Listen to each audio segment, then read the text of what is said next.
8절에서 12절까지 보겠습니다.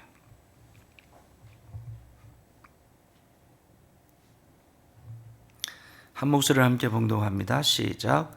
은을 사랑하는 자는 은으로 만족하지 못하고 풍요를 사랑하는 자는 소득 만족하지 아니하나니 이것도 헛되도다. 재산이 많아지면 먹는 자들 많아지나니 그 소유주들은 눈으로 보는 것 외에 무엇이 유익하랴. 노동자는 먹는 것이 많든지 적든지 잠을 달게 자거니와 부자는 그 부유함 때문에 자지 못하느니라. 아멘. 은을 사랑하는 자, 풍요를 사랑하는 자. 은이라고 하는 것은 재물이죠. 재물을 이 시대의 화폐의 기준 은으로 삼았으니까 재물을 얘기하는 겁니다. 재물을. 은을 사랑한다는 것은 재물을 사랑한다는 것이죠. 여러분, 이 시대에도, 우리가 사는 이 시대에도 거꾸로 살아가는 시대입니다. 사랑해야 될 것은 사랑하지 아니하고 사용하고 또 이용해야 되고 또 우리의 유익을 위해서 써야 될 것들은 쓰지 않는 이런 시대에, 그 시대도 그랬지만 오늘 이 시대는 더 그런 것 같습니다. 재물은 사랑해야 되는 것이 아니고 사용해야 되는 것입니다.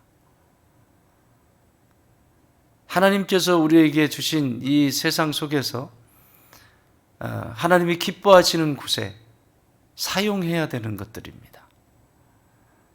가난한 자, 또 우리의 손길이 필요한 곳에 사용해야 되는 것이 재물입니다. 그런데 반대로 재물을 사랑한다라고 기록하고 있어요. 사람을 사랑해야 하는데 사람을 사용하는 시대입니다. 이거는 죄가 들어온 순간부터 모든 인생들에게, 인류의 역사 속에 다 들어있는 것들이죠. 그런데 예수님이 오실 날이 가까우면 가까울수록 이것은 더 명확해져요. 뚜렷해집니다. 선명해집니다. 사람을 이용하고 사용하는 곳에는 너무나 머리가 잘 돌아가는데 사람을 사랑하는 데는 관심이 없습니다. 그래서 내 옆집의 일에 관심이 없고 길거리를 가다가도 사람들이 행동하는 모습도 관심이 없고 모든 것이 관심이 없습니다. 오직 나입니다. 나에게 유익이 되냐 안 되냐, 저게 돈이 되냐 안 되냐, 여기에만 관심이 있습니다. 문제는 믿음의 사람들에게도 이것이 해당이 되기 때문에 그렇습니다. 진짜 내가 예수님을 사랑하는 사람이라면 관심이 있어야 합니다. 왜? 예수님이 그런 분이시니까. 그렇잖아요. 하나님은 사람을 사랑하셔서 어떻게 사랑하셨대요? 이처럼 사랑하셔서. 그 이처럼이 뭡니까? 십자가입니다. 이처럼 사랑하셔서 그 독생자를 내어주시기까지 사랑하신 것이 인간입니다. 더 구체적으로 말하면 나입니다. 그렇죠? 나를 그렇게 사랑하셨는데 내가 관심이 없다고 하는 것은 심각한 병에 걸리기 시작한 것이고 이 세상의 불뱀들의 독사에 물린 상태입니다. 그래서 관심이 없습니다. 수없이 많은 상처와 주변에 있는 경험들이 그 물린 흔적들 때문에 아예 관심도 없습니다. 그래서 사랑해야 될 사람을 외면해버리고 사랑하지 않고 사용하고 써야 될 재물에 대해서는 사랑하기 시작하죠. 그것이 옳은 줄 압니다. 이게 죄인의 세상입니다. 그러나 믿음의 여정을 걸어가는 저와 여러분에게는 이런 삶이 되어지면 안 됩니다. 내 재물이 사라져도, 내 재물이 없어져도 사랑할 수만 있다면, 하나님이 주신 생명들을 사랑할 수만 있다면 그것이 제대로 사는 인생입니다.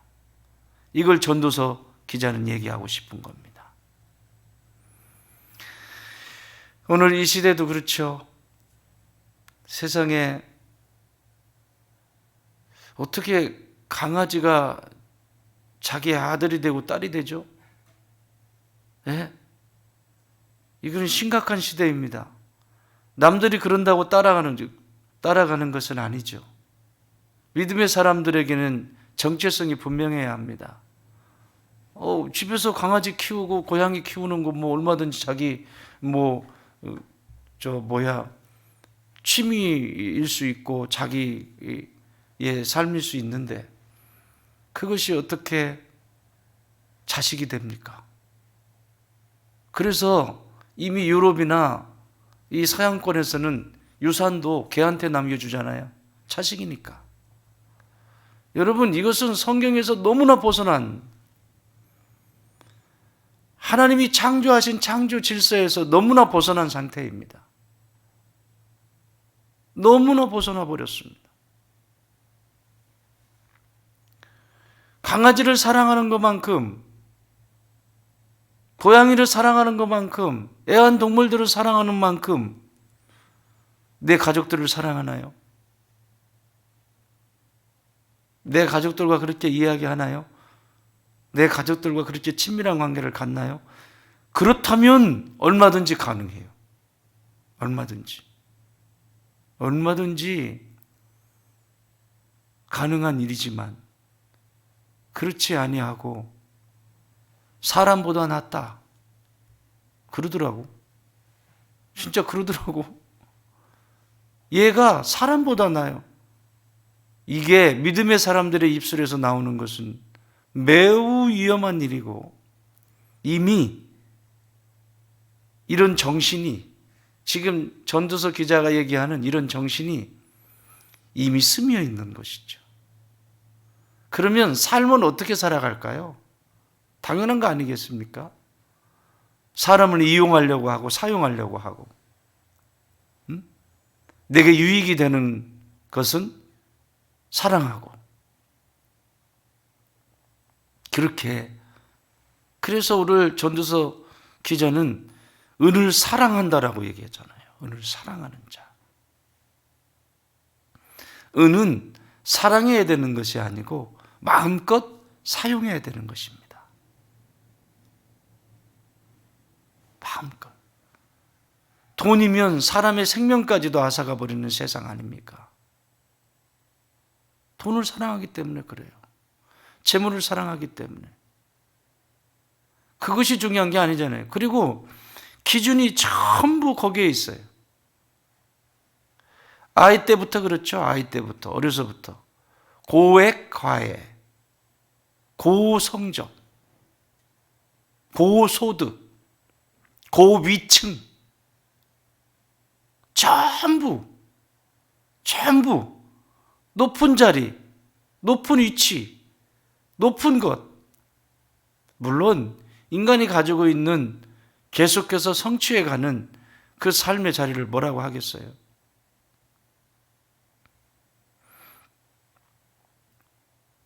정확하게 말하면 성공이라고 하는 말이 맞죠. 성공. 근데 성공이라는 말이 맞는 말인데 이게 잘못 사용이 되어져서 사람들한테는 성공하면 부정적인 그 단어로 봤는데 원래 이 단어는 성공이에요. 이룰성. 공짜가 공양할 때 할 때 공짜 있죠. 그러니까 뭐냐면 내가 열심히 일을 해서 벌어서 누군가에게 도와준다는 거예요. 누군가에게 유익을 준다는 거예요. 그게 성공이야. 근데 이게 현대에 너무 잘못 사용을 해가지고 부정적인 단어가 돼버렸어요. 원래 단어는 그런 뜻이 아니에요. 열심히 네 안에 소원을 가지고 이루어가라. 그러니까 이런 말이죠. 돈 벌어서 남 주자. 공부해서 남 주자. 이런 거죠. 내가 먹을 만큼 먹었으면 줘야죠. 사회에 줘야죠. 유익한 곳에 흘려보내야죠. 그걸 쥐기 시작하면 문제가 되는 거예요. 그게 성공이에요, 그게. 사랑하는 여러분, 나는 여러분이 성공적인 삶이 되시기 바랍니다. 아멘 소리가 이렇게 시원찮아. 나는 여러분들이 성공적인 삶이 되기를 바랍니다. 내게 있는 것들이 충분히 사용하고도 남음이 있고 넘쳐서 흘려보낼 수 있는, 나눠줄 수 있는, 그것을 붙들고 사랑한다라고 끌어안고 이것은 누구 주고 이것은 누구 주고 이것이 아니라 흘려보낼 수 있는 그런 믿음의 역사, 성공적인 신앙인, 믿음의 사람들이 되길 주의 이름으로 축원합니다. 그래야 되죠. 사랑해야 될 것은 사랑하지 않고 사용해야 될 것들은 열심히 사랑하는 이 약한 세대. 그래서 또 풍요를 사랑한다잖아요. 은을 사랑하고 이제는 넘쳐나니까 그 풍요를 사랑한다. 이건 뭐예요? 욕심이 끝이 없다는 거죠. 풍요로워졌으면 흘려보내야죠. 넘쳤으면 그것은 내 게 아니라고. 넘쳤으면 그것이 내 것이 아니라고. 넘친 것은 다른 곳에 가는 거야, 가야 되는 건데 그걸 막 주워 담아 또. 그게 여러분 삶 속에 그냥 편안한 우리의 삶 속에 일상 속에 그냥 일어나요. 나는 그렇게 없어서 해본 적이 없다. 아니요. 삶의 자리에 그냥 있는 거예요. 내가 굳이 필요도 없는데 그걸 억지로 가지려고 하는 거, 그것이 나중에 내가 돈이 많아지거나 재물이 많아졌을 때 또 그런 행동을 한다고요. 이게 지금 내게 필요한 것이 아니에요. 그냥 놔두면 누군가의 유익이 될 거예요. 그렇죠? 그냥 거기에 두면 누군가에게 그것이 도움이 될 거라고. 그러면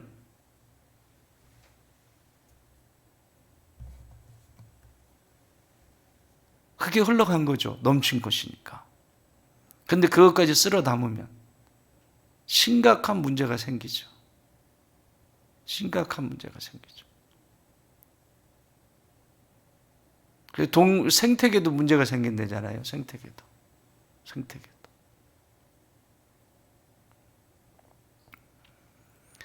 사랑하는 여러분, 여기까지 가면 안 돼요. 재물을 사랑하는데 나중에는 풍요로워졌는데도 이걸 내 거라고 쓸어 담고 있으면, 이게 믿음의 사람들이 이렇게 하고 있으면 이거는 심각한 상태예요. 이건 믿음을 다시 돌아봐야 돼. 이게 내가 영적인 삶을 지금 살아가고 있는지 다시 돌아봐야 돼. 여러분, 욕심은 한도 끝도 없어요. 이게 탐심이라고 하는 것은 기독교 역사 속에서 아주 중요한 주제입니다. 죄의 7가지 죄가 있거든요. 7죄종이라고 하는데 7가지의 이 죄 중에서 이 탐심은 심각합니다. 심각해요. 그래서 이 탐심은 우상숭배잖아요. 골로새서 3장 5절에 보면 이 탐심은 뭐다?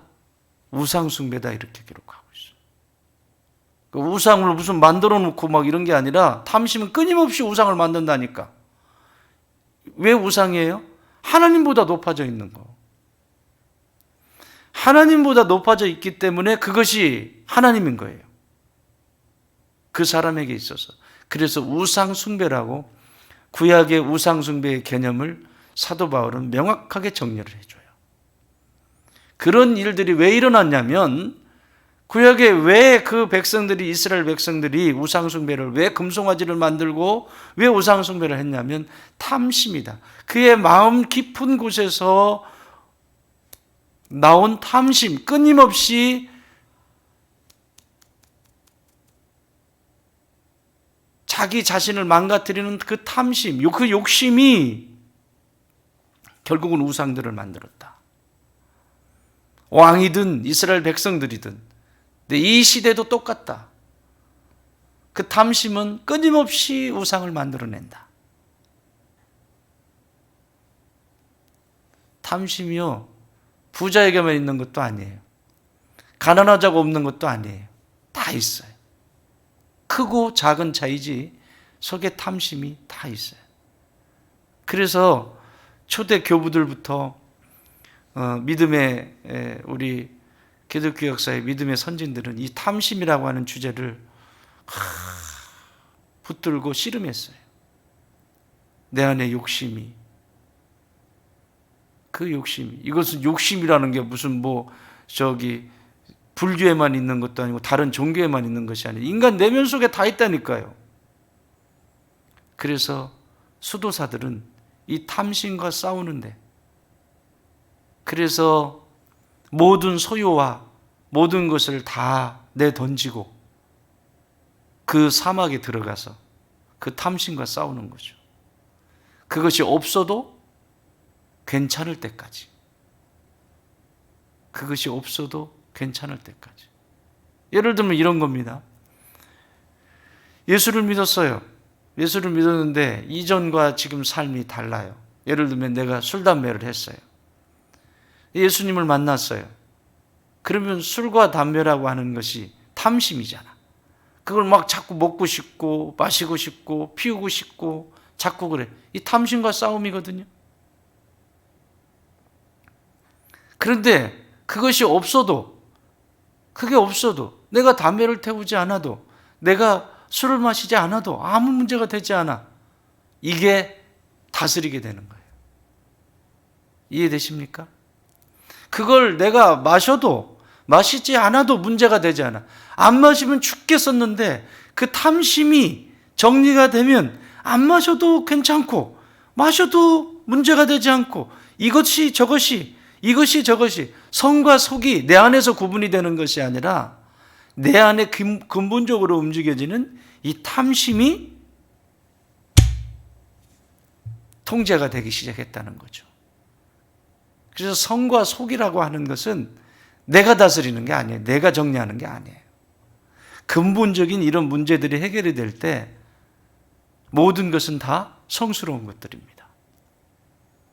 인간의 몸을 해치는 것이 아니라면 성스러운 것입니다. 저거는 속된 거야. 그건 내 기준에서 보는 거죠. 그걸 뛰어넘지 못하기 때문에 계속 속된 것으로 남아있는 것이고, 넘어서 그것이 있어도 되고 없어도 되면 그건 성스러운 것이 되는 거예요.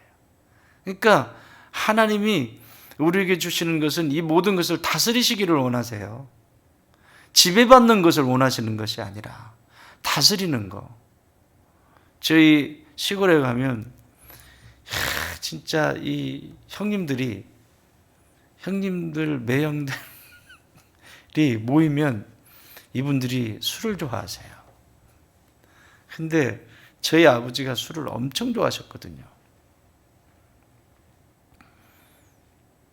그런데 만나면 자기들이 이제 만나잖아. 매형들이랑 큰형님 랑 만나면 재밌게 놀고 이제 한 잔씩 하세요. 그런데 딱 자기 몸과 딱 아무리 흥이 있고 아무리 재밌는 일이 있어도 딱 거기까지 딱 하시는 분이 계세요. 큰 매형인데 할렐루야 아멘입니다. 이분은 얼마나 내가 전화만 하면 할렐루야 그래요.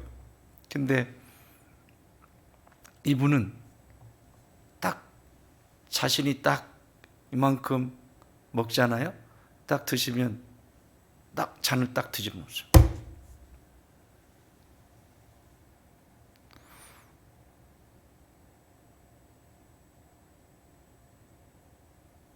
그 중에 유일하게 아직 하나님께로 돌아와야 되는 가정이 있는데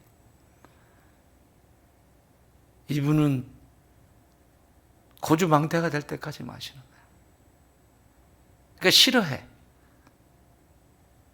재밌게 가족들이 모여서 오랜만에 모여서 이렇게 재밌게 그 회도 떠놓고 막 그렇게 이제 해서 그렇게 재밌게 하는데 이게 그러니까 불편해하는 거예요.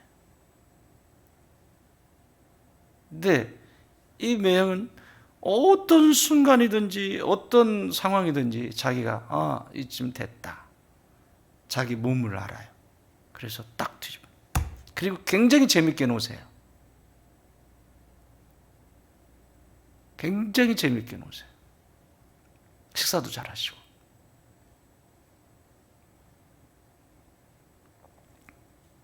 이게 조절이 돼야 돼. 이게 조절이 돼야 돼. 이게 좋으냐 나쁘냐의 차원이 아니라 이것이 음식으로서 지금 정리가 된 거야, 이분은. 어? 딱 여기까지. 내가 한 번도 본 적이 없어요. 그래서 내가 이 매형을, 큰 매형을 볼 때마다 손을 꼭 잡고, 형, 매형, 멋있다. 뭐가? 멋있어?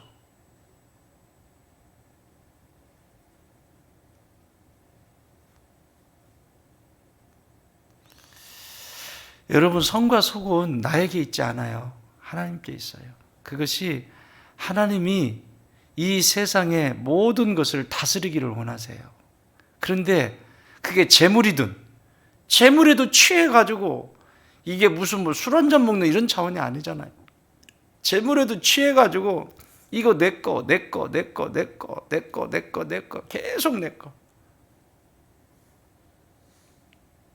취해 있는 거죠. 그래서 막 이게 감당이 안 되는 거죠. 하나님이 쓰시겠다는데도 내 거래. 계속 내 거래. 이거 어떻게 이거? 안 되잖아요. 재능도 마찬가지입니다. 재능도. 내가 왜? 심지어는요, 옛날에 그런 일들도 있었어요. 심지어는 교회에서 일을 하잖아요. 교회에서 일을 하는데 시간당 얼마 계산하고 싶어 하는 사람들이 있었어요. 믿음이 없는 사람이 아니고 믿음이 있는 사람, 교회를 다니는 사람. 이건 뭐예요, 지금? 온 정신이 거기에 속해 있는 거죠. 안 되는 거죠. 그리고 또 이런 사람도 있어요. 아니, 목사님들은 교회에서 돈 받잖아요. 우리는 돈 안 받는데 우리가 왜 일해야 돼요? 미친, 이건 또 아주 더 가관이에요. 이거는 아주. 미친 거예요. 이거는 진짜 세상이 미친 거예요. 그게 기준이 어디에 가 있기 때문에 그래, 다? 돈. 아니, 목사님들은 그럴듯하잖아요. 목사님들은 교회에서 일을 해야 되잖아요. 교회 사역을 하시니까. 그래서 교회에서 사례를 받잖아요. 근데 우리는 사례도 안 받고 아무것도 없는데 우리가 왜 교회 일을 해야 돼요? 그게 교회 일이에요? 이게 어디에서 오는 거냐면 이 재물이라고 하는, 이 물질이라고 하는 개념 속에서 그것이 기준점이 되면 이런 생각들이 들어오는 거예요. 물질을 사랑하기 때문에. 그러니까 나는 내 노동력을 거기에 쓰고 싶지 않다는 얘기죠. 진짜 그래요? 하나님의 일이잖아요. 하나님의 일. 아니, 주의 종이 마땅히 일한 것에 대해서 먹어야 되는 건 당연한 거잖아요. 그렇잖아요. 무슨 일을 하는데. 그렇잖아요. 이 세상에 이렇게 얘기하는 사람들이 있었다니까요. 정신 나간 거예요, 이건. 하나님의 나라의 일을 하면서 그걸 재물로 따지고 있어요. 이거예요, 이거 지금. 이거. 그래서 에레미야서 9장 23절에서 에레미야가 이 부에 대해서 뭐라고 얘기하냐면, 여호와께서 이와 같이 말씀하시되 지혜로운 자는 그 지혜를 자랑하지 말라. 자랑하지 말라고 해요. 자기 똑똑한 척 하지 마라. 지혜는 마라. 용사는 그의 용맹을 자랑하지 마라. 또 부자는 그의 부함을 자랑하지 마라. 그게 다 어디로부터 왔다? 하나님께로부터 온 거라는 거죠. 그러니까 자랑하지 마라. 지혜도 자랑하지 말고 용맹도 자랑하지 말고 너의 부함도 자랑하지 마라. 하나님께로부터 왔다. 하나님을 찾아라. 하나님이 주시는 것이 너에게 전부이지 않니? 심지어 예수님은 이렇게 말씀하세요. 마태복음 19장 23절에서 24절에 보면 이 부자 청년의 이야기가 쭉 나오고 나서 부자 청년이 나와서 얘기하잖아요. 나도 영생을 얻고 싶다고. 그랬더니 예수님이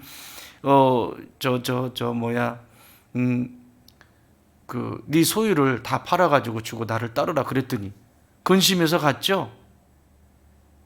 다 자기가 율법 지켰다고 그러고 다 했는데 그 소유, 그 재물, 진짜 네가 영생을 얻고 싶다면, 여러분, 예수님이 그 부자의 소유를 뺏고 싶어서 그러신 거예요. 이게 교회 속에서 일어난다니까. 목사가 돈 밝힌다고 똑같은 얘기예요. 예수님이 그 부자의 그 소유를 뺏어가지고 뭐 하려고 그것을 소유를 다 팔아가지고 가난한 자에게 주고 오라 그래. 진짜 네가 영생을 얻고 싶다며, 네가 진짜 믿음의 길을 걸어가고 싶다며, 네가 진짜 하나님의 사람이 되고 싶다면서, 그러면 그렇게 해. 그런데 그것을 하기는 싫고, 그러니까 예수님이 돈 밝힌다, 목사가 돈 밝힌다, 이런 소리 하고 다니는 거예요. 자기식대로. 자기가 하지는 못하니까, 그렇게 하지는 못하니까 그것을 그렇게 바꿔서 얘기하고 다니는 거예요. 그럼 또 거기에 또 현혹되는 사람도 있고. 자, 어쨌든 팔으라서 하라고 하니까 못했어요. 그리고는 수심이 꽉 차가지고 그냥 조용히 사라졌어요. 영생? 이 사람은 영생이 없는 거죠. 영생을 얻고 싶다라고 했거든. 어떻게 해야 이 영생을 얻을 수 있냐라고 얘기했거든요. 그러면 네가 지금 가지고 있는, 너 부자 청년이라고 성경은 기록하고 있잖아요. 그 부를, 그 재물을 팔아서 가난한 자에게 줘. 그리고 나를 따라와. 가난한 자에게 주고. 그런데 근심, 그리고 떠나버렸어요. 그리고 나서 하신 말씀이에요. 제자들에게 이렇게 가르쳐 주십니다. 23절에서 내가 진실로 너에게 이르노니 부자는 천국에 들어가기가 어려우니라. 여러분, 부자가 천국에 들어가는 게 어려워요? 가난한 자는 천국에 들어가고 부자는 천국에 못 들어가요? 그 얘기예요, 이게? 오늘 본문의 얘기라고요. 은을 사랑하기 때문에. 부자가 천국에 들어가지 못하는 이유는 재물을 사랑하기 때문에. 그 재물을 팔아서 그걸 소비해서 팔아서 사랑하는 데 쓰라고 하는데, 사람을 살려내는 사랑하는 데 쓰라고 하는데 그거 하고 싶지 않다는 거거든요. 부자가 천국에 못 들어가는 것이 아니라 부자가 이 땅의 부자로 그냥 남아있고 싶은 거예요. 하늘의 부자가 될 수 있는 기회, 영생을 소유할 수 있는 기회, 땅에서 그 소유를 잃어버릴 수 있지만 하늘의 부자로 영생을 누리며 살아갈 수 있는 기회를 예수님이 지금 주셨는데, 이 사람은 하늘의 부자를 포기하고 영생을 잃어버리고 땅의 부자를 선택했다는 거예요. 그래서 천국에 들어가기가 어렵다는 거예요. 더 나아가서 24절에서 낙타가 바늘기로 들어가는 것이, 여러분, 낙타가 바늘기로 들어갈 수 있어요? 없잖아요. 낙타가 바늘기로 들어가는 것이 부자가 하나님 나라에 들어가는 것보다 쉽다. 이 부자가 뭐냐고, 부자가.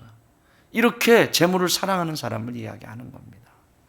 이 세상의 재물이나 재능이나 지식이나 이 세상에 소유가 있는 것들을 사랑하고 집착하는 것이 이렇게 위험하다는 것이죠. 내게 있는 지식이 있어요. 달란트가 있어요. 그럼 그 달란트가 하나님의 기쁨을 위해서, 하나님의 영광을 위해서 어떻게 쓰임받을까? 어떻게 사용되어질까? 그래서 어떻게 하나님 앞에 드릴까? 이렇게 되어져야 되는데 전부 돈이에요. 요즘은 심지어 교회에서 무슨 새생명 축제, 축제들을 하면 연예인들을 부르고 또 이름 있는 사람들을 부르잖아요. 다 돈이에요. 가난한 교회 가서도 다 돈이고, 가난한 교회에서는 그러니까 부르지도 못하잖아요. 그렇죠? 이게 문제인 거예요. 가난한 교회에서 초청을 하면 가야죠. 그게 정상적인 사람이죠. 그렇죠? 진짜 예수님을 만난 사람들이죠. 가난한 교회에서 돈을 줄 수 없으니까 안 가고, 부자 교회에서는, 돈 많은 교회에서는 오라고 그러면 돈을 얼마래더라? 1시간 얼마인 줄 아세요? 1,000만 원. 부르겠어요? 가난한 교회에서, 개척교회에서, 가난한 교회에서 부르면 열일 제껴놓고 진짜 자기의 시간을, 스케줄을 조절해서 가야 그게 진짜 예수님을 만난 사람이지. 그렇지 않나요? 돈이에요. 내가 연예인 생활을 했는데, 이전에 연예인 생활을 했는데, 연예인 생활하다가 이제 인기도 좀 떨어지고, 그러니까 이제 예수님 만났다고 하니까, 사람들이 부르니까 이 교회 저 교회 다니면 심각한 상태입니다. 이거 진짜 예수님을 만나면 나를 부르시는 자리가 어디인지 상관도 없이, 그게 어디냐 그것은 중요하지 않고, 나를 부르신 곳이라면 어디든지 가는 사람, 재물과 상관없이 내 재능을 쓰일 수 있다면, 내 재능을 쓰임받을 수 있다면, 그래서 하나님의 영광이 드러날 수만 있다면 그 사람이 정상적인 사람이잖아요. 그 사람이 예수님을 만난 사람이잖아요. 그 사람이 천국을 들어가는 사람이고, 그 사람이 영생을 누리는 사람이잖아요. 오늘 예수님이 이 근심 가운데 말씀하시는 거예요. 부자가 낙타가 바늘기에 들어가는 것보다 부자가 천국에 들어가는 것 더 힘들다. 부자이기 때문에 그런 것이 아니라 재물을, 재능을, 내가 가지고 있는 지식을 사랑하기 때문에 쓰임받을 수 없다라고 말씀하시는 것입니다. 사랑하는 여러분, 나는 우리에게 있는 모든 것들이 하나님이 쓰시고자 하실 때 마음껏 내어드릴 수 있는, 사용해 주심에 감사하는, 나를 써주심에 감사하는 그러한 하나님의 사람들, 겸손한 믿음의 사람들 되시기를 주의 이름으로 축원합니다.